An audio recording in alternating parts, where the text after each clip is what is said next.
Yon mga masters, bali 8 videos, araw-araw tuwing umaga na po tayo mag-a-upload. Maraming salamat sa mga solid kong masters dyan na patuloy pa rin na sumusuporta sa aking mga ina-upload na kwento o videos. At sa mga hindi nag-skip, maraming salamat po sa inyong lahat. At mag-iingat po kayo palagi and God bless. Magandang gabi mga masters, bali ngayon po ay 8 videos po ma-upload ko po sa aking YouTube channel. Tama nga mga masters, 8 videos nga po ma-upload ko. Yon, what's up mga masters? Nandito na naman tayo sa panibagong araw, panibagong kabanata na naman ang pagsasama-samahan natin ngayon guys.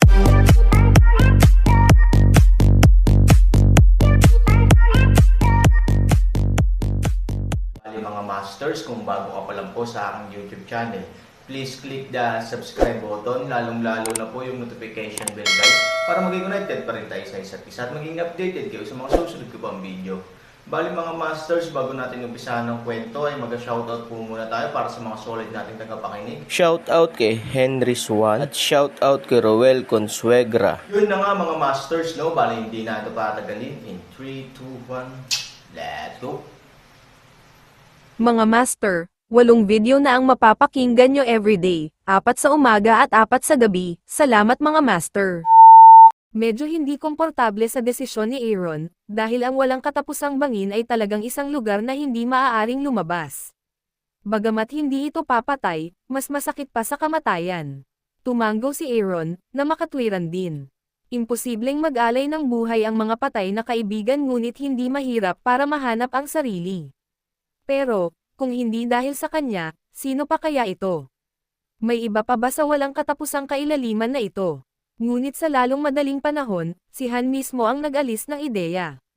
Ang ganitong uri ng lugar, bukod sa sarili, sino ang maaaring magkaroon ng ibang tao? Hindi ito, ibig sabihin, may multo ba dito? Sino ang nakatatanda? Mangyaring lumabas at makipag-usap Aaron sa isang boses sa oras na ito. Isang sigaw, ilang segundo, walang laman na walang katapusang kalaliman, bukod pa sa isang bakas ng echo, wala nang iba. Guro, ilang sigaw pa, ngunit walang sumagot sa kailaliman ng Aaron, gayunpaman, pinili niyang subukan ayon sa boses at direktang inilagay ang dugo sa dilaw na. Agimat biglang kumislap ang Aaron sa Aaron, kaya't hindi niya maidilat ng diretso ang kanyang mga mata. Hindi ko napansin ang anumang abnormalidad pagkatapos lumipad si Huang Fu. Hanggang sa imulat niya ang kanyang mga mata, bigla niyang nalaman na ang halos kulay abo na eksenang lumilipad sa kanyang harapan ay ganap na nagbago sa 7 kulay. Tulad ko sa isang bahaghari down at ito ay hindi na isang madilim na madilim, ngunit isang berdeng damo. Kahit na ako ay malayo sa damo. Ano ang problema? Isa ba itong ilusyon? Sa oras na ito, muling tumunog ang tinig, sinabi ko na ang hubad na mata at ang puso at mata ay lilihis kasama ang 7 damdamin at 6 na pagnanasa, ngunit ang makalangit na tanda ng mata ay hindi. Ngayon, pumunta upang makita ang mundong ito na may na-misunderstood. Sa pagkakataong ito, matitiyak ng Aaron na ang boses ay ang tunay na boses ng namatay na pari ng tao, kasama ang kanyang mga mata at mata. Naaalala rin ni Aaron na ito ang mga salitang sinabi niya sa sarili kagabi. Well, nasaan ka? Anong kalokohan ang ginagawa mo? Tumingin si Aaron at tumingin sa kanyang ulo. Sa itaas ng kanyang ulo, ito ay parang asol na langit at puting ulap, ngunit wala talagang tao. Bilang tugon sa Aaron, tanging ang kanyang sariling tugon. Ang katotohanan ay nasa mundo ng China, ngunit lumulutang sa langit at lupa. Ito ang katotohanan. Ilang sandali pa, isang malakas na tawa ang umalangaw-ngaw, at pagkatapos, walang gumagalaw. Totoo naman, bagamat hindi niya sinagot ang kanyang sarili, ipinaliwanag niya ang kahulugan ng kanyang pangalan at ipinaliwanag ang problema. Imposible, sa walang katapusang kailaliman, maliban na lang kung may tumalon sa parehong bangin kasama natin at napakalapit sa atin, wala nang ibang boses. Matapos ding kumpirmahin ni Linlong na ito ang totoong float, hindi makapaniwala ang buong tao. Ang bawat walang katapusang kalaliman ay isang malayang sistema, kung saan imposible ang komunikasyon maliban kung ito ay nasa parehong kailaliman. Ilang oras nang nasa lugar na ito ang Aaron at iba pa. Malayo sila sa tuktok ng bundok, pero tunog lang talaga ng float. Paano gumagana ang totoong float na ito? Ang kakaibang paraan ni Linlong. The most important thing is the symbol it gave me. After using it, parang ibang scene ang nakikita ko dito. Han 3,000 shakes kanyang ulo, ang puso ay masyadong nagulat. Iba't ibang panahon. Ano ang maaaring naiiba sa walang katapusang kailaliman? Kakaibang paraan ni Linlong. Ang damo, asol na langit at puting ulap, kahit sa paligid natin, ay mga bahaghari. Sinabi ni Aaron kay Linlong ang kanyang nakikita. Nang marinig ito, hindi makapaniwala si Linlong na tumingin kay Aaron, seryoso ka ba? Walang kasinungalingan. Paano ito posible? Sa ilalim. Nang walang katapusang kailaliman ay ang napakalalim na black hole, nasaan ang iba pang mga kulay, Aaron? Ano ang problema? Linlong Road, malinaw, ang mga ito ay lampas sa kanyang cognitive scope, umiling si Han Sanchen, isa pang bagay na mas ikinagulat mo, ano ang problema? Patuloy kaming nahulog sa ilalim ng damuhan, ngunit kami ay halos hanggang sa ibaba, Aaron, ano? Lalong nabigla si Linlong, ang walang katapusang kalaliman ay walang ilalim, paano ito mahuhulog sa dulo? Talagang hindi ka panipaniwala. 5 seconds to go, ang Aaron ay isa ring maliit na pawis na kilay, isang pares ng mga mata na nakatitig sa lalong malapit sa lupa, hanggang sa dulo, talagang hanggang dulo. Bang! Sa isang mapurol na tunog, biglang bumagsak ang katawan ni Aaron sa lupa na hindi nakahanda bago maaninag ng kanyang buong katawan ang kanyang kapalaran. Pagkatapos, Han 3,000 mata isang itim, direktang nahimatay sa nakaraan. Binasag ni Aaron ang isang malaking hukay na higit sa 2 metro ang lalim sa berdeng lupa. Nang muli siyang magising, hindi alam ni Aaron kung gaano na ito katagal, ngunit ang damo sa lupa ay natuyo. Tumingin siya sa paligid, nakikita niya ang walang hangganan, parang ginto saan man sa sikat ng araw. Sa oras na ito, ang araw na nakasabit sa kalangitan ay ginto at pula. Paglubog ng araw, ngunit taglagas na hangin. Umiling-iling at hinawakan ang kanyang ulo, nakaramdam ng pananakit ng ulo si Aaron at gustong pumutok, saan ito? Umakyat mula sa hukay, ginalaw ni Aaron ang kanyang mga kalamnan at buto at tumingin sa paligid ng may pagtataka. Ito ba ang ilalim ng walang katapusang bangin? Malaki na ang buhay ko.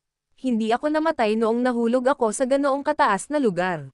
Si Aaron ay tumangala sa langit, hindi alam kung ito ba ay isang pagpapala o isang sumpa. Ano ito? Biglang nagulat si Aaron nang makitang sa tabi ng hukay, may isang batong tapyas, hindi malaki, mga 20 centimeters. Mayroong 3 malalaking karakter dito sa kakaibang ngunit eleganteng font, ang kaharian ng makalangit na script. Linlong, buhay ka pa ba? Kung hindi ka maaaring mamatay, sabihin mo sa akin, ano ang kaharian ng makalangit na script? Pagtingin sa stone tablet na ito, bahagyang kumunat ang noo ni Aaron. Mayroon bang anumang salita tungkol dito? Mahinang tanong ni Linlong. Oo, Lin mahaba biglang kakaiba napaka, bakit mo nakikita kung ano ang hindi ko nakikita? I don't know. Yun ba ang heavenly eye sign na binigay sa akin ng totoong float?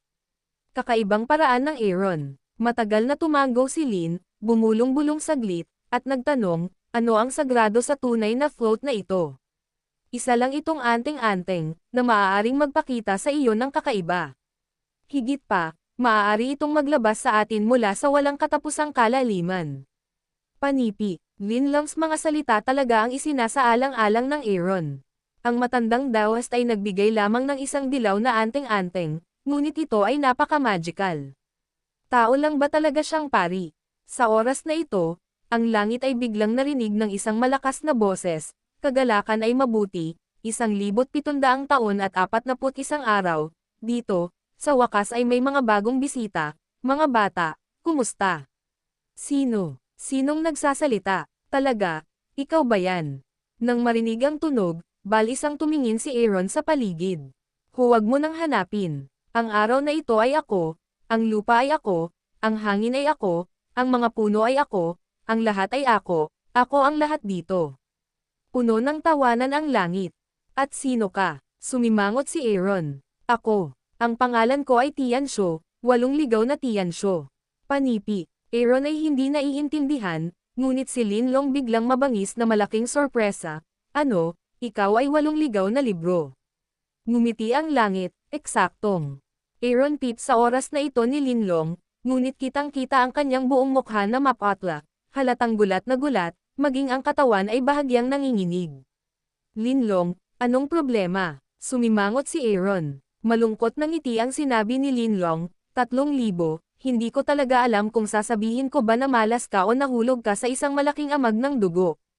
Alam mo ba kung ano ang 8 ligaw na libro? Panipi, umiling si Han Sanchen. Ang 8 ligaw na aklat ng langit ay sinasabing isang uri ng Diyos na umiral sa pagsilang ng 8 daigdig. Itinatala nito ang mga pangalan ng lahat ng tunay na Diyos sa 8 daigdig, noon man, ngayon o sa hinaharap. Sa makatuwid, ito ay tinatawag din na aklat ng mga Diyos, ngunit sa kasamaang palad, ito ay isang hindi alam na bagay. Ayon sa alamat, ang lahat ng mga taong nakatagpo nito ay mamamatay din ito sa loob ng 10-10 milyong taon, mahabang paliwanag ni Lin. Matapos pakinggan ang mga salitang ito, medyo nag-alala si Aaron. Tila hindi niya alam kung swerte ba siya o sawi nang makilala siya. Maliit na ahas, mali ang pagkakaintindi mo sa akin. Dapat mapahamak ang hindi karapat-dapat sa akin. Normal ang resulta. Paano mo masasabing hindi alam? Pangalawa, sa buhay, sino ang makakapag-distinguish ng tama at masama, ang masama at ang masama, tama, ano ang masama at ano ang tama? Nakangiti ang boses, hindi galit sa sinabi ni Linlong. Pero kung ang mga bisita ay darating, sila. Ayon sa aking mga alituntunin, maaari bang uminom muna ako ng tsaa? Sa sandaling bumagsak ang boses, biglang umikot ang mundo, at pagkatapos ay nagbago ang buong mundo. Sa isang iglap, ang buong mundo ay biglang naging isang malaking kagubatan. Hindi pa nakaka-adapt ang Aaron. Biglang gumagalaw ang lahat ng mga puno sa paligid niya na parang mga lobo. Pinipilipit nila ang kanilang mga katawan at nagiging mga sanga. Nagmamadali silang pumunta sa Aaron ng baliw. Ang Aaron ay hindi ng ahas na baliwalain ito. Kinuha niya ang jade sword sa kanyang kamay at itinutok ito sa puno ng kahoy. Tumalon siya at tinadtad ito ng diretso. Brush. Ang puno ng kahoy ay pinutol sa kalahati gamit ang isang espada. Ano? Ngunit ang hindi inaasahan ng Aaron ay ang puno ng puno, nakatatapos lang naputol sa 2 seksyon ng Aaron, ay biglang muling nakonekta. Ang mga putot na ito ay maaaring muling makabuo, at sila ay muling bumubuo kaagad. Walang oras para isipin ito. Ang mga nakapaligid na puno ay kasing siksik ng sapot ng gagamba. Muli nilang inatake ang Aaron. Noong nakaraan, ito ay 1 oras. Humihingal at pagod ang Aaron, ngunit ang mga puno sa paligid niya ay hindi nabawasan kahit 1 dahon. Ang mga bagay na ito ay hindi maaaring ganap na maputol. Nang galit na galit si Aaron, biglang nabaliw muli ang buong mundo. Nakatayo siya sa gitna at tinitigan ang nagbabagong mundo. Brush, roar, biglang may tumunog na tubig. Ang langit ay parang dagat. Pagkatapos ay binaligtad ito at ibinuhos. Ang tubig sa buong langit ay biglang nahulog mula sa langit. Sa gitna ng malalaking alon, Jackie Chan, ang spray, napunit at umungol, at sumugod pababa sa Aaron. Aaron puso ng isang pagsabog ng sumpa niyang, sa mga kamay ng mga patay na hawak ang kanyang taybak, na naglalayong sa mga tubig dragon direktang atake. Ngunit halos gaya ng inaasahan ng Aaron, ang mga water dragon na ito ay eksaktong kapareho ng mga punong iyon. Hindi lang sila maalis at maputol. Sa kabila ng mga nagawa ni Han, sa harap ng mga tila mahinang pagtatanggol na ito, ngunit sa katunayan sila ay patuloy na muling isilang, sila ay talagang pamapalo sa bulak, at sila ay nakakainip sa lahat. Hindi nagtagal, ang tubig sa kalangitan ay palapit ng palapit sa tuktok ng Aaron. Kapag ang dragon ng tubig ay naputol, ito ay bumubulusok ng ilang spray ng tubig, na nagpabasa na ng Aaron. Parang lumalangoy sa tubig ang Buddha sa kanyang damit, ito ay talagang isang magandang palayok ng tiyaan na may mga puno at tubig. Aaron ferocious smile, gust a long pain, after tea, how about some waji in the sky, biglang lumabas ulit ang boses. Paul Waji. Yun na nga mga masters, no? Bali panibagong kabanata na naman yung natapos natin ngayong gabi. Muli, maraming salamat po.